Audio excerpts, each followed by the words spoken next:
A new life in Men Don't Leave. Bigoted Bob Hoskins is haunted by the ghost of Denzel Washington in Heart Condition. And Bette Midler dreams of a better life for her daughter in Stella. It's all coming up next on Siskel and Ebert.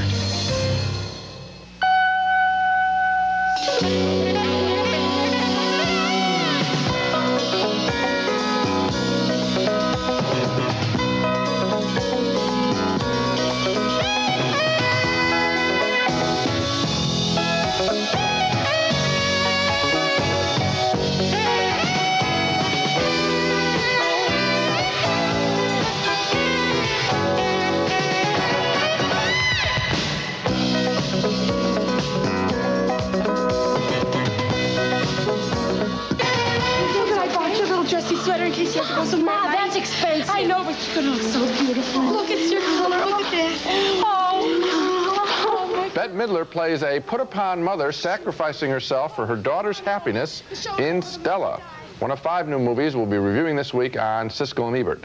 Other stars in this week's movies include Jessica Lange and Dennis Hopper. I'm Gene Siskel of the Chicago Tribune. And I'm Roger Ebert of the Chicago Sun-Times.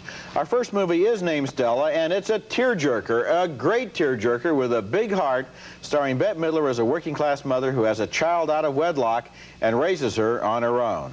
As the movie opens, Midler is a barmaid and the baby's father is a medical student. When they learn that she's pregnant, the future doctor, played by Stephen Collins, makes a half-hearted proposal of marriage, but Midler is an independent woman who's determined to work things out on her own. Come on, you don't want to marry me. I don't want to marry you either. Look at you, trying so hard. All the time you're thinking, oh my God, I gotta marry a pregnant bartender who quit school in the 10th grade. The daughter is played with great spirit and conviction by Trini Alvarado, as in this scene where malicious rumors cause her friends to stay away from her birthday party. I mean, if they don't want to come to my party, I can deal with that. This is Midler's finest moment in the movie. She goes to talk with the fiancé of her daughter's father to ask them to take the girl because they can give her advantages that Midler can't. And so if you and Stephen was to get married and she was to come and live with you, you could probably adopt her. And the two of you'd have the same last name.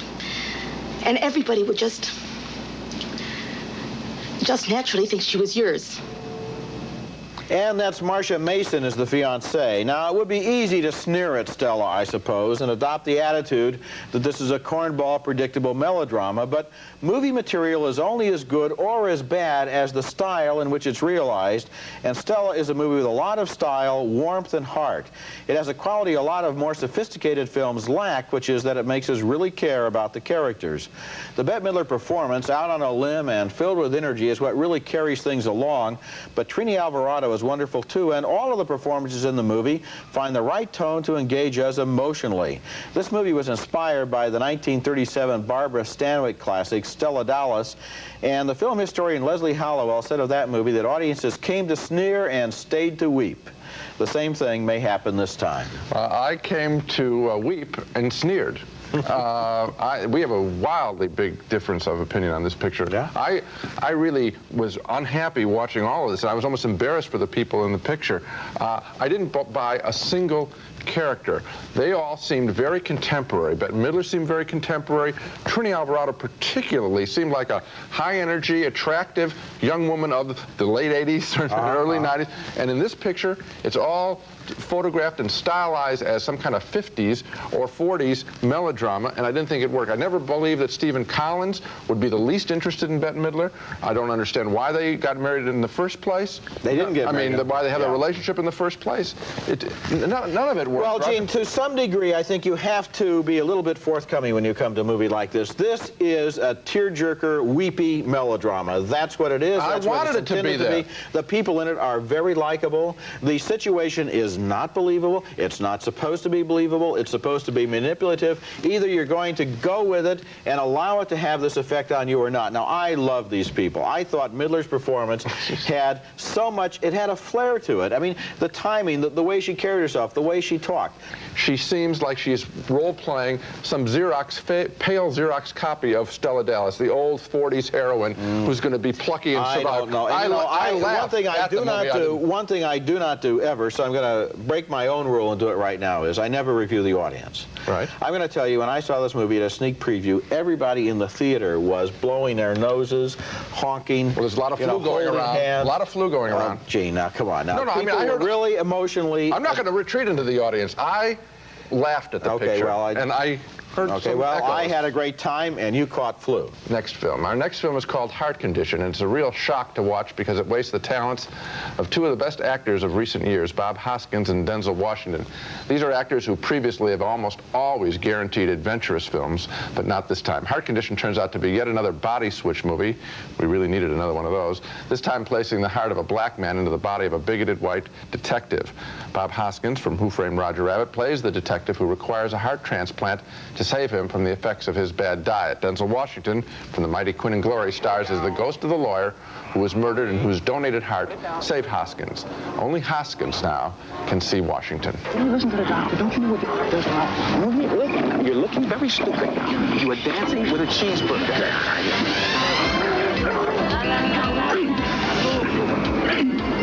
Soon, Denzel Washington explains what happened to his body to an incredulous Hoskins. I mean, 1 minute, I'm sitting in the front seat of my car, and I'm dying. Next thing I know, boom, I'm standing in the operating room looking at myself while they're pulling my heart out of me. I mean, it was... The fine actress Chloe Webb from Sid and Nancy is wasted in the role of the prostitute girlfriend of Hoskins who holds the key to the murder of Denzel Washington. I don't know why I keep forgetting to drop this off.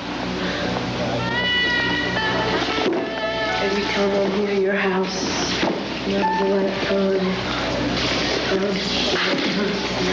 What a waste of great talent. The script doesn't try anything dangerous, like having nothing changed in the white man's behavior with his new heart and the black man be frustrated that there is no change. The script also is an uncomfortable mix at times between a strong thriller about cops and prostitutes that might have been interesting if they had just simply removed this business of the heart switch. And it's a silly slapstick comedy also about wildly different buddies. Let's go one way or the other with this picture. I just feel so angry about the failure of Heart Condition because it probably means that these three talented actors will never work together again. I agree with you totally on this movie. The thing that really confused me was that it was all over the map in terms of tone. There are scenes here that could belong in a little whimsical fantasy. There are scenes here that belong in some of the roughest, toughest cop movies we've ever seen, including that villain who's going to kill or control people by giving them overdoses of drugs shot into their veins. That's a little bit heavy for a flighty fantasy about a body switch. And as for the insights into the fact that the cop is a racist and now he has the heart of a black man and the ghost follows him around everywhere, there weren't any real insights into black-white behavior here. It was just all stereotypes in which people behave in expected ways and they react in expected ways. It was a complete miscalculation from beginning to end. And it would be just another bad movie if that were the only thing. But when you have superior acting talent and you're seeing Hoskins and you're seeing Washington and Chloe Webb, then you say, oh my gosh, they're really blowing it. And then you start to question, why did they pick this picture? I mean, was it for money or what? I mean, it's just goofy. Well, maybe, you know, why does anybody pick any picture? Because they think it's going to be good.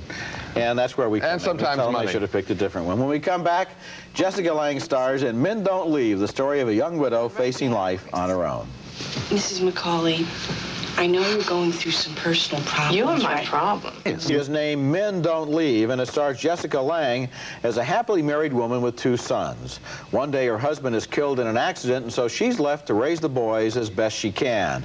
She sells their small-town house, moves to the big city of Baltimore, and gets a job with a gourmet delicatessen. Of course, the big question is, will she find a new man in her life? And the answer is, of course she will. He's a musician, and they have a meet-cute when she drops lunch all over the floor. We're playing here Friday night. It's a very weird program. Do you like weird music? Yes. Good. Bring a boyfriend or a husband or whatever. And afterwards we'll get together and all throw food on the floor. That's Arliss Howard experiencing love at first sight. Lange's older son, played by Chris O'Donnell, soon starts a strange relationship with a somewhat older woman who lives in the same Baltimore high-rise. She's played by Joan Cusack, whose performance is one of the best things in the film. Are you a nurse? No, but I help people. Lange disapproves of this relationship, but despairs of controlling her family in the strange new city environment. I really don't want you in my house if you can't treat us with some degree of courtesy. You know, I don't know what your story is, but why don't you hit the streets and find a nice little 10-year-old, and then you can really go to town. Meanwhile, Lang's own relationship with the musician is on again, off again. I like you. I'd like to be closer to you. If it can't be physical, let's go bowling. There are actually certain similarities between Men Don't Leave and Stella. Both of them are manipulative tearjerkers, but while Stella has the courage to admit it and to go for it, Men Don't Leave is all cluttered up with the debris of unnecessary realism. It pretends to be a lot more sophisticated than it really is willing to be. Jessica Lange is actually very likable in this movie, but the screenplay is a mess.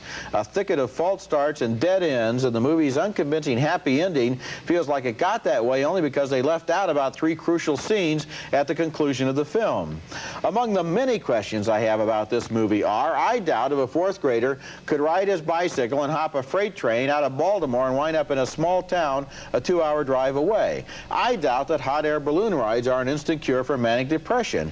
And I also doubt that many women in this predicament will be able to find a man who is infinitely gentle, understanding, laid back, and saintly. I just find that hard to believe. Well, this is sort of classic. We got to just preserve this show, if only to say, I declare that this is the good, really fine movie, and that Stella is worthless. You're joking. That is exactly the way I saw these 2 pictures. If they're going to, if people are ever going to, you know, they always want to know about our relationship and what we are like.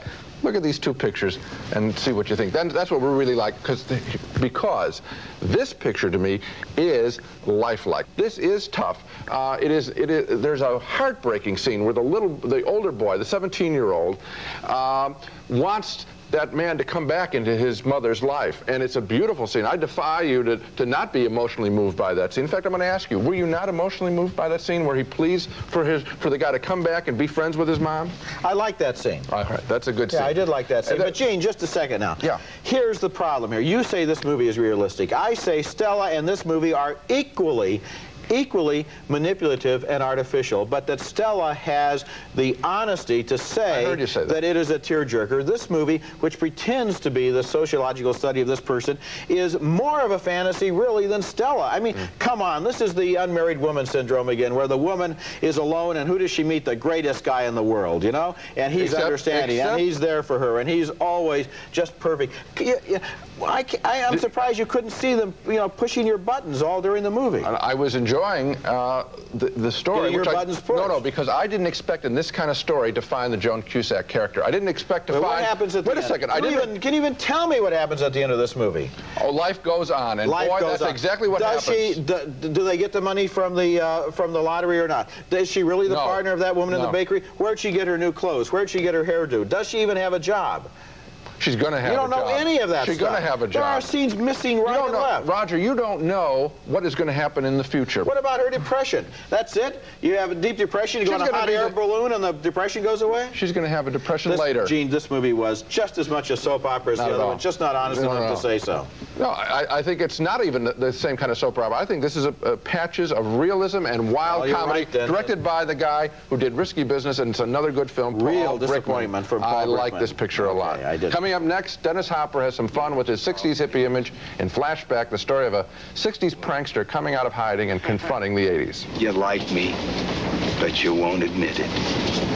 Flashback, and it's a close call for me. I like the performances more than the story, which is about a 60s hippie prankster coming out of hiding in the 80s and blowing the mind of a very uptight 1980s FBI agent assigned to transport him by train to prison. Dennis Hopper is well cast as Huey Walker, the Abby Hoffman-like character, here an uneasy rider on the train with the agent played by Kiefer Sutherland. 60s are over, Huey. Times have changed. They passed you by. We can't all be flower children for the rest of our lives, you know. But we don't have to be in such an all-fired hurry to grow up either. We could have a little fun first. So far, so good. Great casting. But the story gets too broad in its humor when Hopper, now disguised as an FBI agent after breaking free from Sutherland, is captured by a couple of former hippies angry at the feds for harassing the legendary Huey Walker. They don't realize they're talking to him. And you two guys are going to be doing the hot squats if you don't release me.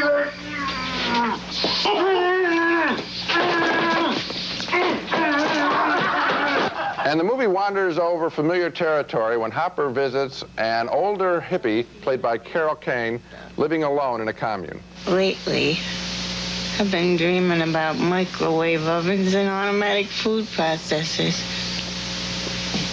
think that means that I sold out? Flashback is enjoyable because of Dennis Hopper's great charm as a rascal and Kiefer Sutherland's excellent work as a straight arrow. But the movie doesn't take us anywhere fresh before we get the predictable finale involving a change of heart.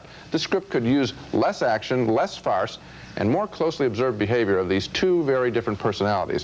When they're alone together, I think Flashback does work, but they're not alone together enough for me to vote thumbs up.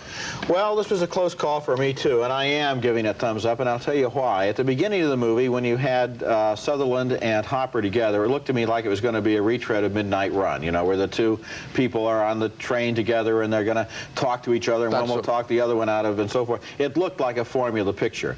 What I liked is apparently the part you didn't like, where they break through the formula by coming up, first of all, with that crooked sheriff who's running for office, and then I enjoyed the fact that two hippies from the 60s would run into this guy, and he's still their hero, and so even though they're now middle-class guys, they're going to try to help him out a little bit. And I also enjoyed the whole flashback to the 60s in terms of that commune and the Carole King character. I liked all of that because it contrasted the values of the 60s with the values of the late 80s, and I enjoyed it. I also feel that Dennis Hopper's performance all by itself is enough to get your thumb above the horizontal. I thought that it was very predictable that we would get the older hippie thing. I mean, that part of me, I think I've seen that before, and there was one other picture where you meet the old hippie. I can't remember the name of it a couple months ago. So that I expected to see. I like these two guys. That's the part that is exciting. Kiefer Sutherland does not overplay his hand. I mean, he really plays the character with a vengeance, just as tough as Hopper does. I mean, if you want to see Dennis Hopper's performance in the picture, you're not going to have a bad time. Unfortunately, it isn't supported by enough. When we come back, Cinema Paradiso, the story of a small town where a small theater represented the magical world of the movies. Charmer, a movie called Cinema Paradiso that takes place in the late 40s and early 50s in Sicily and is mostly set inside a small town's only movie theater. The movie stars that sad-faced actor Philip Noiret as the projectionist in the theater and young Salvatore Cassio as Toto, a local boy. Every week when the new movie arrives in town, it's censored by the village priest who rings a bell at every shot that must be clipped out of the film.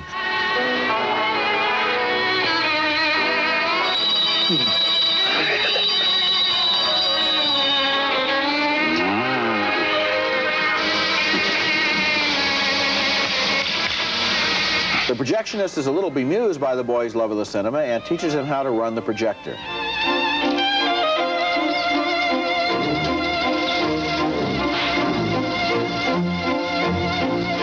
Cinema Paradiso was directed by Giuseppe Tornatore, and it won the special jury prize at last year's Cannes Film Festival. It tells several stories. One is the story of how movies completely dominated the imagination of their fans in the days before television. Another one is the way that movie theaters attracted all kinds of strange customers, from die-hard film fanatics to couples who only wanted to kiss in the back row. And the third story is the way that projectionist becomes a surrogate father for the young boy whose own father was killed in the war. Cinema Paradiso invokes and recreates the whole magic of the movies, not only in this small town in Sicily, but in any small town. In fact, watching this movie reminded me a lot of the Saturday matinees at the Princess Theater on Main Street in my hometown of Urbana, Illinois. The whole ambiance was very nostalgic for me. It has the magic of the movies, and so you think of pictures like Day for Night with Truffaut's tribute to movie making and to the world of movies.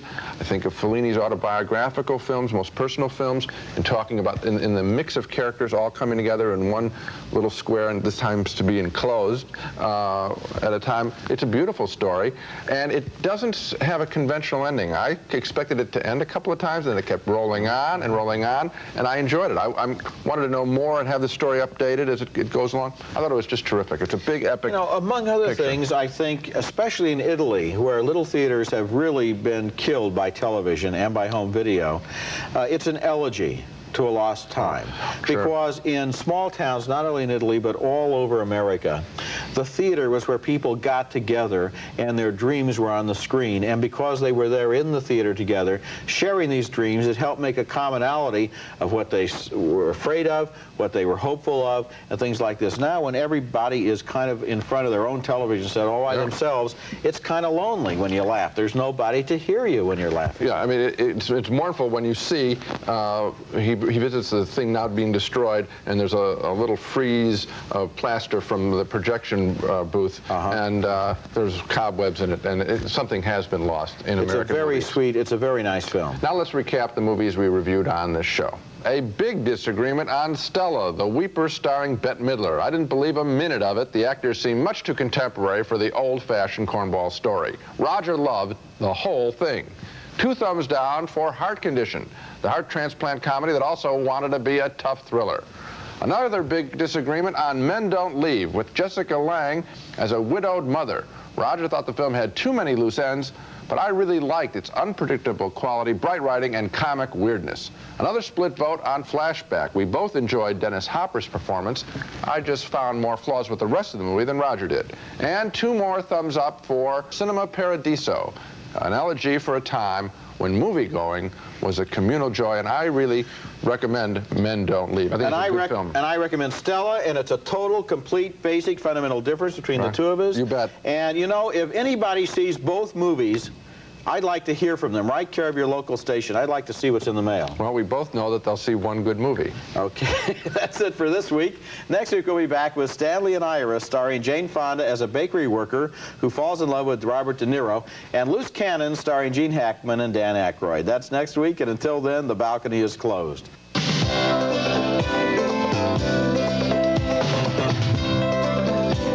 You can win a submarine in the Nestle Crunch Hunt for Red October sweepstakes and watch for the major motion picture starring Sean Connery and Alec Baldwin. Rice-A-Roni, the San Francisco treat. Now with 30 flavors, you can serve it every day for a month and never serve the same dish twice. Redken Classics, hair care products formulated to create beautiful, healthy hair. So effective, their formulas transcend time. Available exclusively at salons. Magla latex rubber gloves with absorbent lining, non-slip grip. Protection for all household chores. From Magla Home Helpers.